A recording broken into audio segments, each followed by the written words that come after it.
La question, si je peux me permettre de la reformuler, c'est vous avez eu des propos multiples de dénigrement quand même des femmes qui parlaient. Non mais arrêtez non, mais là. je vous le dis. Non, Alors, en fin de compte, vos sources, c'est la presse. C'est que la presse. Et même là, vous venez d'en dire, en fait. Et la question, c'est un peu... parce que vous êtes un homme de pouvoir, vous êtes un homme important dans le cinéma français, vraiment important. Et ça, de multiples auditions nous en ont fait part.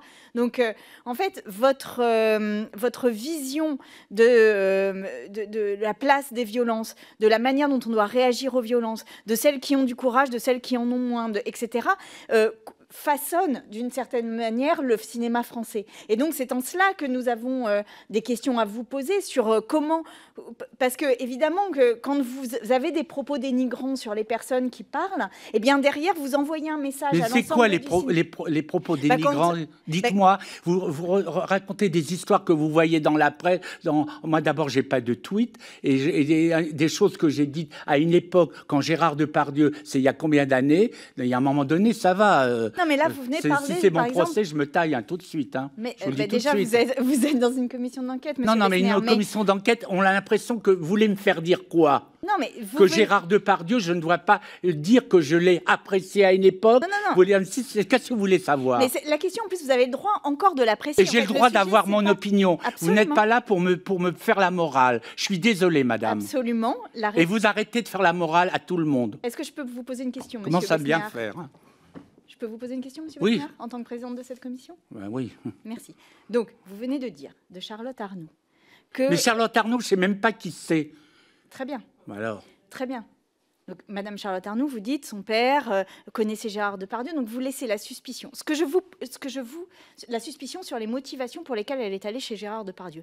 Moi, la question que je ne sais pas... C'est ça qui vous intéresse dans le truc MeToo? C'est que Gérard Depardieu? Non, puisque je viens de... Si, vous ne parlez que de Gérard Depardieu. La question que je souhaite vous poser, monsieur Besnéard, c'est que quand vous avez... On peut parler de en effet, monsieur Doyon. Quand vous parlez, votre parole a de l'importance. A de l'importance. Pas tellement, parce que... Si, elle en a. Elle en a. Elle en a sur le monde du cinéma, elle en a sur les acteurs que vous connaissez, elle en a sur les réalisateurs avec lesquels vous travaillez, elle en a sur le monde de la production, elle en a. Votre parole, elle a de l'importance, elle a du poids. Et quand vous avez des propos sur la libération de cette parole qu'est MeToo, et que vous avez des propos minimisant le courage des femmes, eh bien derrière, ça envoie peut-être un message, et c'est la question que je vous pose à l'ensemble du monde du cinéma, de dire je vous protégerai, je protégerai le monde du cinéma de la parole des femmes. Et nous, notre commission, elle est finalement de dire dans quelles conditions la parole des femmes et des hommes d'ailleurs, parce qu'il y a des hommes victimes, on va y venir, mais la parole des victimes peut se déployer, être entendue, instruite et avoir de l'importance dans ce monde. Je comprends ça, mais ça fait quand même 10 minutes qu'on parle de la même chose. Ça veut dire que quoi? Je pense que MeToo est inutile. Ça va, franchement, j'ai jamais dit ça. Mais le problème, c'est que vous voulez réduire des choses par des petites phrases. C'est quelque chose... Alors que, excusez-moi, s'il y a bien quelqu'un qui est féministe, c'est moi. Je peux vous le dire, toutes les personnes vous diront que je traite les femmes comme personne. Comment se fait-il que j'ai eu toutes les actrices quand j'étais agent, que là sur le festival d'Angoulême, je mets toujours en avant devant les actrices. J'ai fait un jury que de femmes à une époque où MeToo n'était pas. Et quand je vous dis que pour moi MeToo, ça a commencé avec l'affaire de choses secrètes. Voilà, et ça, MeToo, ça n'est pas venu que depuis qu'on en parle aux États-Unis. En tout cas, moi, je me suis rendu compte que ce jour-là, quand j'ai su cette histoire avec Brissot, ce que j'ai vu, ce qu'il faisait, je me dis, là, pour moi, ça a été décisif. Moi, j'ai quand même vu des actrices un peu dépasser les bornes. On ne va pas dans un hôtel avec un metteur en scène, excusez-moi, Weinstein qui allait à Cannes, et toutes les actrices quand même, certaines actrices, allaient dans sa chambre pour peut-être faire une carrière américaine. Je l'ai vu ça. J'ai même des actrices dont je me suis occupé qui sont allées. Alors à un moment donné, c'est peut-être c'est pas une histoire de talent, c'est qu'elles veulent réussir. Mais par contre, on reparle de Béatrice Dalle, qui est une femme courageuse. Béatrice Dalle, Weinstein lui a proposé de monter dans... Elle a dit, mais vous rigolez ou quoi? Vous rigolez? Et voilà, il y a un moment donné, je dis pas, et moi je connais peut-être, je suis la personne qui connaît peut-être le mieux les actrices. Entre les divas que j'ai fréquentées, Nathalie Baye, Isabelle Adjani, je les connais toutes. Je ne crois pas que Isabelle Huppert, jeune comédienne, monte dans un hôtel avec un metteur en scène, un producteur qui a déjà une mauvaise réputation. Je suis désolé. Donc, juste pour qu'on comprenne bien, la personne qui invite... C'est compréhensible. La personne qui invite dans une chambre d'hôtel une actrice pour lui proposer un casting ou je ne sais quoi d'autre, ou de travailler le scénario... Elle n'est pas responsable. C'est-à-dire qu'en fait, à vos yeux, c'est l'actrice qui monte qui est responsable. C'est ça? Non, je vais vous dire une chose. Moi, quand je parle à Nathalie Baye, quand je parle qui est une autre génération, Marlène Jobert ou Anouk Aimée, elles ont fait des carrières, elles ont débuté. J'en parlais il y a 3 jours parce que j'ai dit à Nathalie Baye que je venais ici. J'ai dit, est-ce que toi, elle me dit, une fois un type, je dis, basta. Voilà. Et elle ne serait jamais allée dans une chambre. Surtout Weinstein, il avait quand même une réputation. Quand il montait les marches de Cannes, il y avait toujours une actrice différente. Enfin, suite à des accusations qui vous avaient été portées d'agression sexuelle, vous aviez déclaré « Quand je faisais du casting, j'étais certainement entreprenant. Il a pu m'arriver de mettre la main sur la cuisse d'un beau garçon et qu'il me dise non. » Dans ce moment-là et dans ce temps-là, quelles conséquences ça pouvait être sur vos choix? Est-ce que ça pouvait influencer vos choix? Parce que moi, je vais tout vous dire ce qui s'est passé sur ce truc de Télérama. Parce que moi, j'ai envie de déverser aussi. Télérama qui a défendu tous les grands cinéastes qui sont condamnés maintenant. Hein? Moi, j'ai fait 50 ans que je fais ce métier, que j'ai senti qu'on faisait une enquête à Paris sur mon compte. Parce que moi, j'ai plein d'amis qui me téléphonaient. Mais j'ai dit, pourquoi Télérama? Pourquoi voilà, parce qu'ils veulent essayer de trouver quelque chose. Ils l'ont fait sur d'autres personnes. Il se trouve qu'ils n'ont rien trouvé. Et que la personne qui m'a téléphoné un jour, vous savez, là, c'est filmé, mais je vais dire un peu ce que je pense. Hein. C'était une autre époque. Il ne faut pas regarder cette société. On dit ça très facilement, mais c'était pas la même époque. Moi, j'ai fait les Nuits Fauves, et là, l'histoire dont vous parlez avec le garçon, c'est le soir des Nuits Fauves, où tout le monde était parti. On faisait la fête, peut-être un peu trop. Et eh bien, elle me dit, bon ben, vous voulez pas me parler, vous allez vous en souvenir. Voilà. C'était pas une journaliste d'un journal un peu, voilà, tous les journaux à sensation, journal sérieux. Et là, je me dis, mais c'est quoi ce truc trouvé?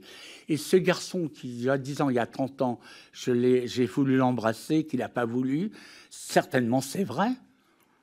Mais qu'il ose dire, je ne sais même pas qui c'est, qu'il ose dire que je l'ai traité de cafard le lendemain, mais enfin, c'est hallucinant.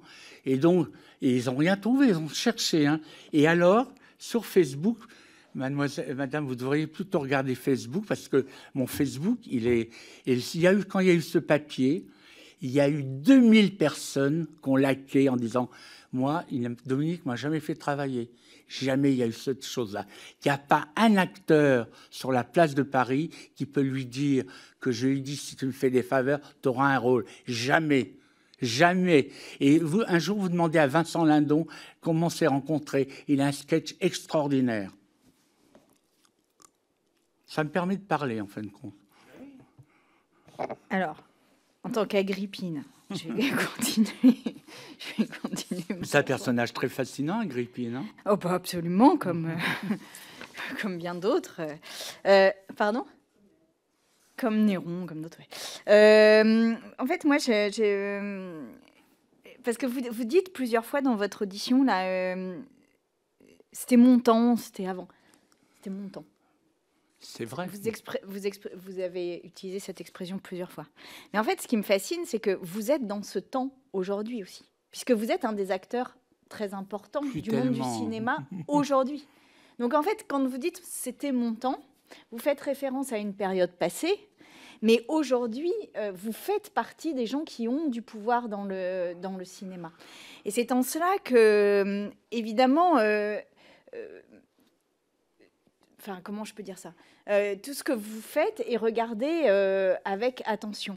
Donc, ce que vous dites sur les nuits fauves, par exemple, sur le fait que... Parce que je salue votre honnêteté. Vous dites, je lui ai sans doute demandé d'embrasser... Heureusement, à 20 ans, si bien on sûr, drague pas... c'est pour ça que je salue tout à fait votre honnêteté là-dessus. Est-ce que vous le feriez encore aujourd'hui? Non. Alors, je vais vous raconter une chose. Vous me faites beaucoup parler, vous. Hein. En fait, compte, vous êtes très forte. Je vais vous dire à quel point... Non, mais c'est vrai que ça a beaucoup changé, tant mieux.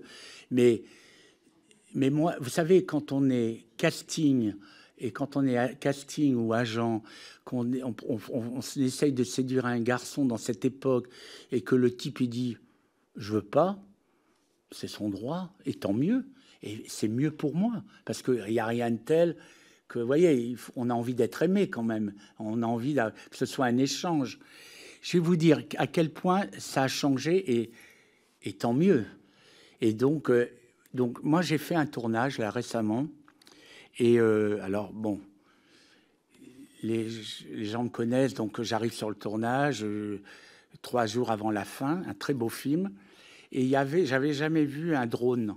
Et tout d'un coup, je prends un drone dans mes mains. Et il y avait un jeune assistant ou machino-électro, un jeune, je dis, pourriez me faire la photo, prendre la photo? Il m'a dit, oui, non, il prend la photo. 2 jours après ou 3 jours après, il y a la fête.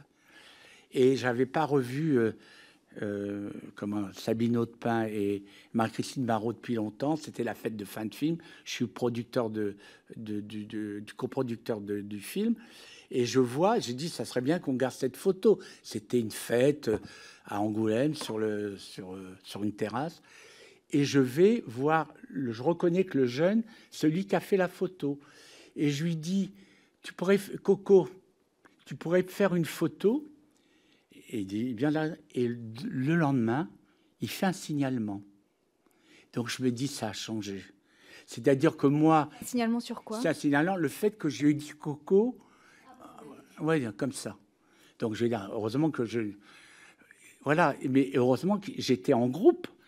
Imaginez que le type, je ne sais pas, mais il a fait un signalement.